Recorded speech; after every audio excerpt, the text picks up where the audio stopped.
আমাৰ হিয়াৰা মধু অসমবাসী হিয়াৰা মধু আমাৰ পানৰ হিলবিন্দাৰ কৰি মতে শ্ৰদ্ধাঞ্জলি নিবেদন কৰিব।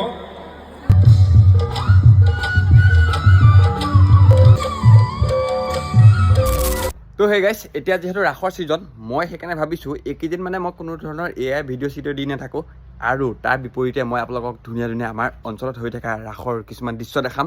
চ' আজি আমাৰ টেটনবাৰীত মানে ৰাস আছে, আৰু ভিডিঅ'টো ষ্টাৰ্টিং চাই আপোনালোকে গম পাইছে আজি ৰাধা নাচিবলৈ কোন আহি আছে, অসমৰ জনপ্ৰিয় অভিনেত্ৰী প্ৰিয়ম পল্লৱী কাশ্যপ। ব'লক আৰু তেতিয়াহ'লে ৰাতি ৰাসৰ ঘৰতে লগ পাই আছোঁ আৰু।